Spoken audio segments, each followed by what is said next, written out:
Hi, this is Matt with AppliancePartsPros.com. Today we'll be showing you how to repair your appliance. Remember, anytime you work on an appliance, make sure it's unplugged or the circuit breakers are off so there's no chance of electrocution. In this video, we're going to show you how to change out the Samsung dryer blower wheel. It's going to be a very easy repair and should only take a few minutes to show you how to do it. If you already have one of these, great. If not, you can click on the link below or get it at AppliancePartsPros.com. When you open up the package, you're going to get the new dryer blower wheel. The dryer blower wheel is attached to the end of the motor shaft, and it's what circulates the air through the dryer. The main reason to be changing it out is if it's cracked or damaged and the air isn't being circulated through the dryer. In order to get to the part, we have to take the dryer apart, so we're going to use our Phillips screwdriver and go around back to remove the screws.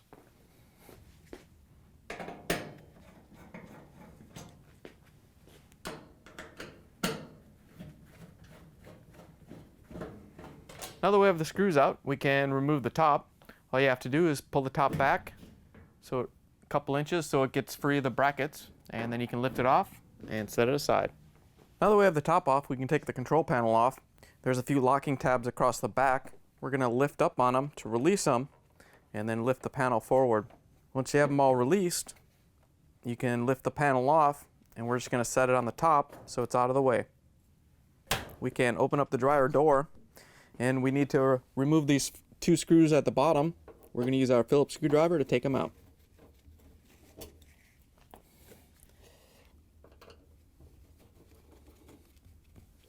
Now that we have those two screws removed, we can close the dryer door and remove the upper four screws.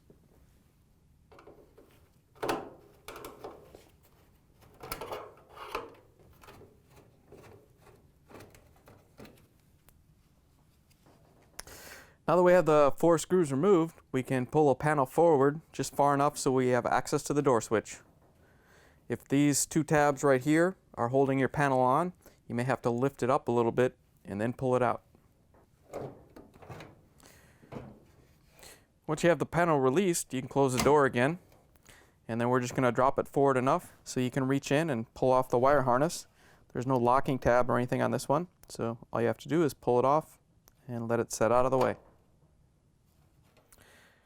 Then we can lift the front panel off the three mounting brackets on the bottom of the dryer. Once you have it off, you can set it aside. Now that we have the front panel off, we're going to lift the lint screen out and set it inside the drum. Then we're going to use our Phillips screwdriver to remove the three screws that holds in this duct.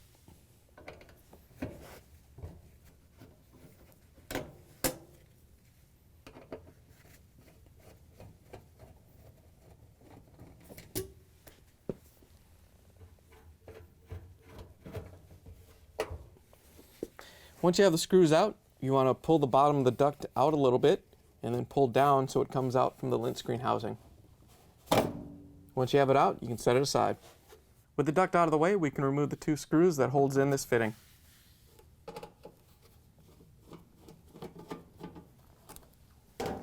Once you have the screws out, you can pull it out and set it aside. Now that we have that off, we can go around the back and remove the rear access panel. In order to get the rear access panel out, we're going to remove these two screws with our Phillips screwdriver.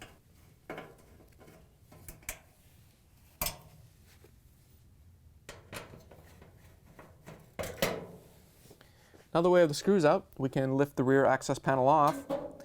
There's two tabs down here, so all you have to do is lift them up and get them to come off. Once you have the access panel out of the way, we're going to pull this vent tube out to give us some more room.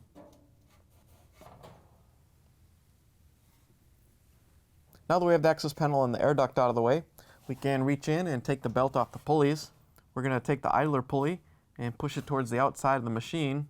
That's going to make some slack on the belt, so we can take it off the motor pulley. If you have to, you can reach in with your other hand. Once you have the belt off the motor pulley, you can just let it go so the idler pulley is out of the way. And then we can reach in with the wrench and put it onto the motor pulley so we can hold it while we take the blower nut off. This is a 7/8 inch wrench. You can use a 22 millimeter wrench if you have it. We had a 7/8, so we're just going to use that. Once you get the wrench on there and you go around to the front, you may actually have to have somebody hold this on the backside so the wrench doesn't fall off. Now that we have the wrench holding the backside of the motor, we can use a 14 millimeter socket to remove this nut that holds the blower wheel on.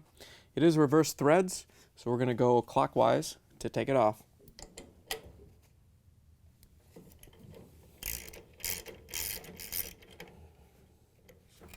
Once you have the nut free, you can just do it by hand. Just make sure you don't drop it into the blower housing. Once you have it off, we can pull the blower wheel off. You may have to reach around and lift up on this side of the blower housing to get it past this front panel. But once you have it free, you can pull it off the dryer. Here's the old dryer blower wheel next to the new one. If you already have one of these, great. If not, you can get it at appliancepartspros.com. In order to put the new blower wheel in, you want to make sure that the flat on the blower wheel and the flat on the motor shaft are lined up so we can push it on without any problems. And if you have to, you can lift up the blower housing again to make it easier to slide in. Once you have the flats lined up, you should be able to push it all the way back, and then we can put the nut on to hold it in place. Remember, it's reverse threads, so we're going to go counterclockwise to tighten it down. Once you get it snug, we have to grab our socket with a ratchet and tighten it down. Remember, we have to put that wrench on the back to hold the motor in position.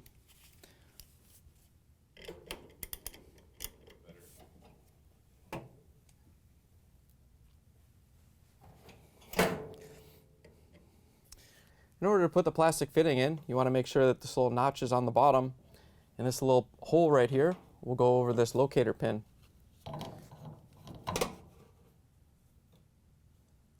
Once you have it in place, we can use our Phillips screwdriver to put the screws in.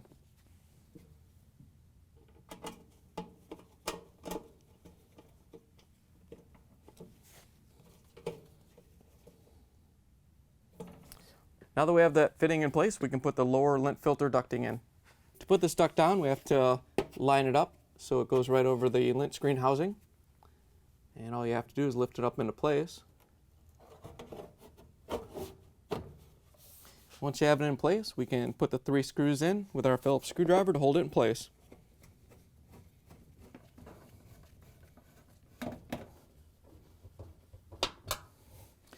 Once we have those screws reinstalled, we can grab the filter from inside the drum and slide it back into the housing. With the lint filter back in place, we can go around to the back of the dryer and put everything back together. Now that we're around back, we can take the wrench off the motor pulley. All you have to do is reach in and wiggle it off and pull it out. Once you have it out, we have to reroute the belt through the pulleys. So we're going to lift the idler pulley up towards the outside of the machine and make a loop in the belt so we can route it around the motor pulley. You may have to reach in with your other hand and do it. It's kind of tricky, but all you have to do is push it over and loop it over the motor pulley.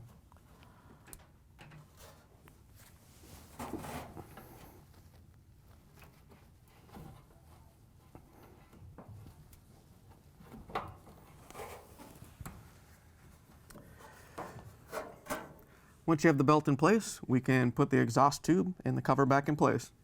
To put the exhaust tube back in, all you have to do is push it back into place so it's lined up with the fitting on the blower duct, and push it in a little bit so it gets a good seal.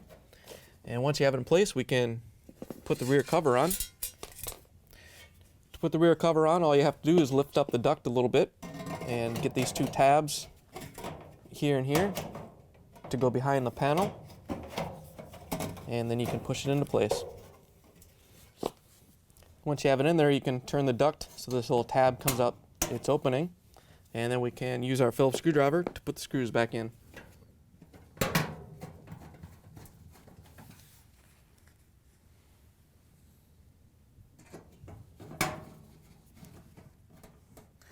Now that we have the rear panel on, we can go to the front and put the front panel on. We're going to put it on the same way we took it off, by setting onto the 3 brackets across the bottom. Once you have it in place, we can lift it up so we can reconnect the door switch. To reconnect the door switch, there's no locking tab or anything on it, but you want to put this little notch right with this notch right here, and then push it all the way in so you get a good connection. Lift the front panel back up into place and make sure that little tab goes on there. With the front panel back in place, we can put these upper screws back in. We're going to use our Phillips screwdriver to put them back in.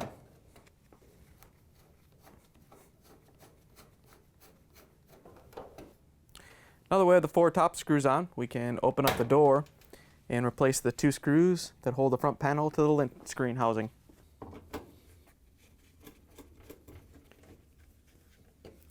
Once you have those 2 in, we can close the dryer door and then we can go put the console back on. To put the console back on, there are these little tabs across the bottom and we have to line them up with the little openings on the front panel.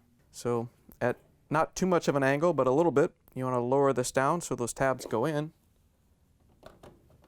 and then rotate it back so it snaps into place. And then once you have them all in, we can push it up and lock those tabs in that we took off earlier. Once you have that snapped into place, we can put the top back on. To put the top back on, we're going to set it down on top of the frame, and then we're going to push it forward so the lip right here goes underneath that bracket. Once you have it in and lined up, you can push it forward, and then we can use our Phillips screwdriver to put the screws in.